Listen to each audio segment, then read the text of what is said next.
बिस्मिल्लाहिर्रहमानिर्रहीम। अस्सलाम वालेकुम। मेरा नाम आमना गफ़ूर है और मैं उस्मान स्लिम हॉस्पिटल में एज अ क्लिनिकल साइकोलॉजिस्ट काम कर रही हूँ।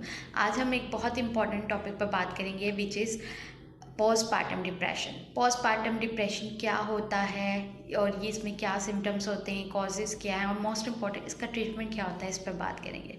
जैसे कि मैंने नाम लिया पोस्टपार्टम डिप्रेशन, यानी कि बाद में होने वाला फेज़, और बाद में किसके डिलीवरी के बाद ये फेज़ स्टार्ट होता है।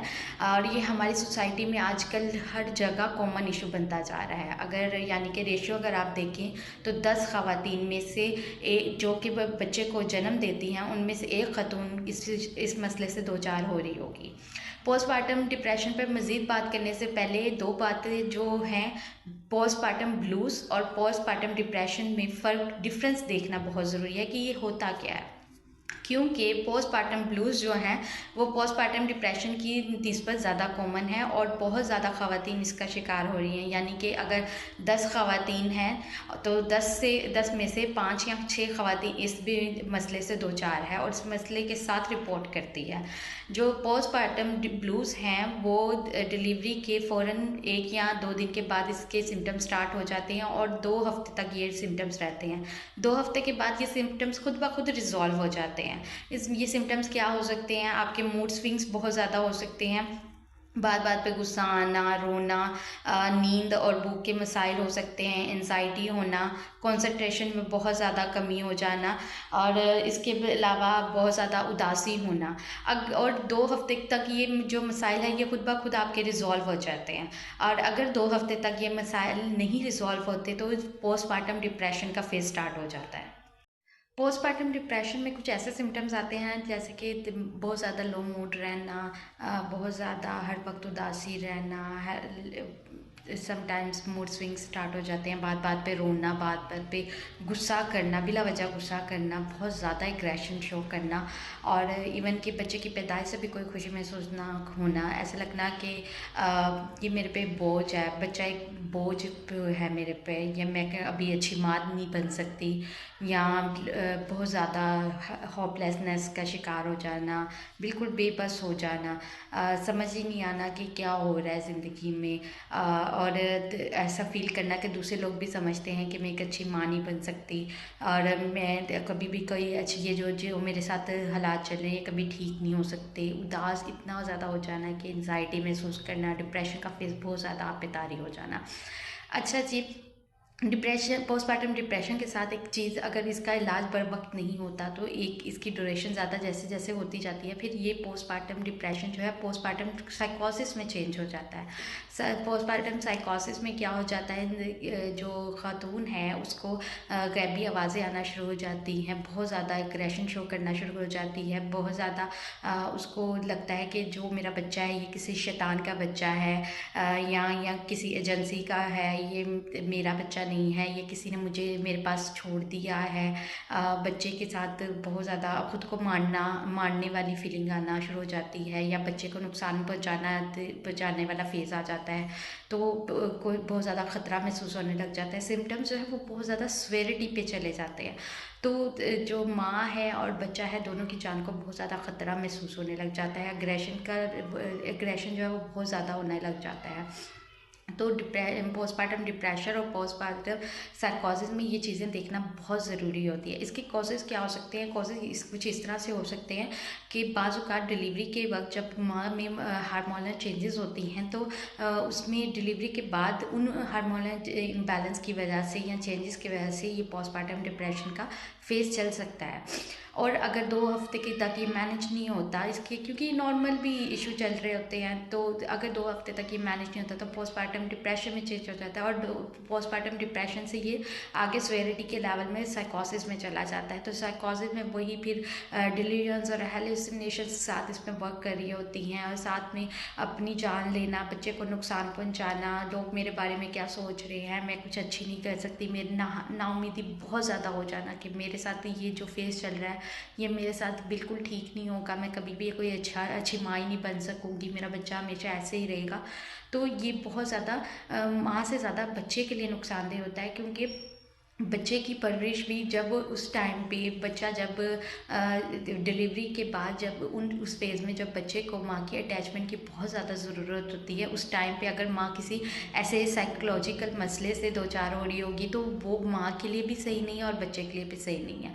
तो उससे उसमें बच्चे की तरबियत भी जो अर्ली एजेस में होनी होती है वो भी बहुत ज़्यादा अफेक्ट कर रही होती है, उसकी नशोनुमा में बहुत ज़्यादा फ़र्क आ रहा होता है, क्योंकि माँ ये एक्सेप्ट ही नहीं कर रही होती कि बच्चा उसका है। वो यही कि उसके जहन में इस तरह की सोचें आ रही होती हैं कि ये बच्चा किसी ने मुझे दे दिया, ये किसी शैतान का बच्चा है, ये मेरे पे एक बोझ पड़ गया है। तो वो बच्चे को मारना पीटना ये चीज़ें फिर शुरू हो जाती हैं। तो बच्चा इसमें ज़्यादा सफ़र कर रहा होता है और वो फिर अक्सर वो पैरानोया उसकी पर्सनैलिटी बहुत ज़्यादा सामने आने लग जाती है। तो इसमें ट्रीटमेंट क्या कर सकते हैं? सबसे पहले तो जो लोग इस तरह के सिम्टम्स ख़वातीन अगर आप देखते हैं, घर वालों का रोल इसमें बहुत इंपॉर्टेंट है। अगर घर वाले देखते हैं कि मामूल में जो उसके आम बिहेवियर्स चल रहे हैं उसके बियॉन्ड जाके कोई उसके एक्सट्रीम बिहेवियर हुए हैं या गुस्सा बहुत ज़्यादा हो गया है, उसमें इस तरह की कोई फीलिंग्स आने लग गई हैं, तो सबसे पहले तो आप उसकी रिस्पॉन्सिबिलिटी को शेयर करें। रिस्पॉन्सिबिलिटी को किस तरह से आप शेयर कर सकते हैं कि आप बच्चे को खुद अपनी निगरानी में, अपनी ज़िम्मेदारी में बच्चे का ख्याल रखें, यानी कि उस जो माँ है उसकी रिस्पॉन्सिबिलिटी आप थोड़ी सी कम करें। जो फेज़ वो बच्चे के साथ वो फील कर रही है वो उसको आप रिस्पॉन्सिबिलिटी को शेयर करें उसके साथ, ताकि माँ थोड़ा सा रिलैक्स फेज़ में आए। और अगर आप उसमें मज़ीद सीवियरिटी वाले सिम्टम्स हो रहे हैं तो उसको साइकोलॉजिकली फ़ौरन से किसी अच्छे माहिर नफ्सियात के पास, क्लिनिकल साइकोलॉजिस्ट के पास आप लेके जाएं और उसका बर वक्त इलाज करवाएं। और अगर देखें, माहिर नफ्सियात का मैं क्यों कहती हूँ, देखिए अगर एक माँ इस तरह की किसी भी सीवियरिटी के साथ आपके पास रिपोर्ट हुई है कि घर वालों ने देखा कि डिलीवरी के बाद माँ पहले ऐसे उसके कोई बिहेवियर्स नहीं थे, अचानक से उसकी बिहेवियर में चेंजेस आना शुरू हुए हैं, तो उसकी मॉडिफिकेशन बहुत ज़्यादा उसकी ज़रूरी है।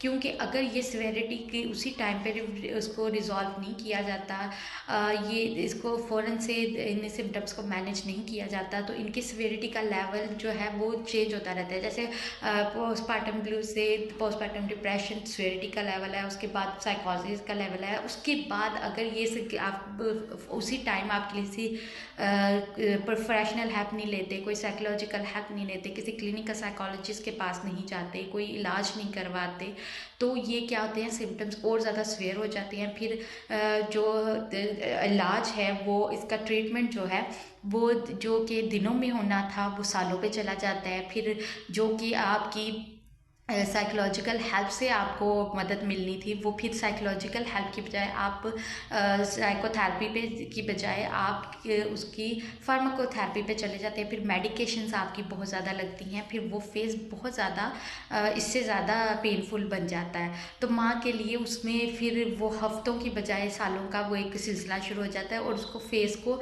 माँ के लिए बेयर करना बड़ा मुश्किल हो जाता है। तो ये सीवियरिटी का लेवल फिर ज़्यादा चलता जाता है और बहुत देर तक रहता है।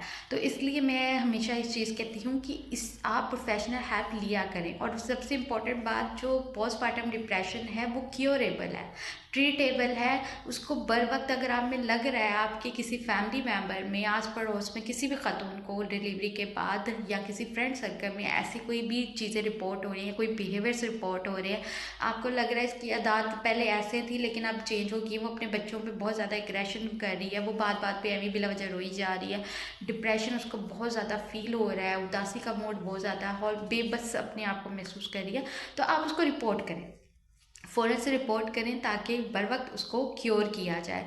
और प्रोफेशनल हेल्प लेने में कोई शर्म नहीं होती। मैं फिर वही बात करती हूँ, प्रोफेशनल हेल्प लिया करें। अगर जहाँ जहाँ आपको लग रहा है कि यहाँ पे हमें प्रोफेशनल हेल्प लेने की ज़रूरत है, वहाँ पे प्रोफेशनल हेल्प लेना ज़रूरी है ताकि बर वक्त सिम्टम्स को इलाज किया जाए। हमारे कितने ही सिम्टम्स ऐसे हैं, कितने ही डिसऑर्डर्स ऐसे हैं जिनका जो कि वक्ती तौर पे रिपोर्ट नहीं होते। लोग सिर्फ इस वजह से कि लोग हमें पागल कहेंगे या हमें किसी नफ्सियाती बीमारी के से दो चार कहेंगे, रिपोर्ट नहीं करते और मसाइल सीवियरिटी की तरफ जाते हैं और बहुत ज़्यादा माशरे में फैलते जा रहे हैं। तो इन साइकोलॉजिकल इश्यूज़ को वक्ती तौर पे मैनेज करें और प्रोफेशनल हेल्प लिया करें। अगर आपको, मैं उम्मीद करती हूँ कि आपको पोस्टपार्टम डिप्रेशन के बारे में काफ़ी नॉलेज होगी। बाकी अगर आपको कोई भी साइकोलॉजिकल हेल्प चाहिए आप मेरे पास तशरीफ़ ला सकते हैं। डिस्क्रिप्शन में मेरा नंबर मौजूद है, अपॉइंटमेंट ले सकते हैं आप। और इस तरह की इंफॉर्मेटिव वीडियोस के लिए आप मेरे चैनल को लाजमी सब्सक्राइब करें और दूसरों से ये वीडियोस शेयर भी किया करें, ताकि आप ये शेयर करने से हो सकता है किसी को थोड़ी बहुत नॉलेज, जिसको नहीं पता कि वो उसके साथ क्या मसाइल से वो दो चार हो रहा है, उसको मसाइल पता चलें और वो इसके साथ जो सिम्टम्स के साथ वो रिपोर्ट कर रहा है उसको बर वक्त क्योर किया जाए। बाकी मुझे अपनी दुआ में याद रखिएगा। अल्लाह हाफिज़।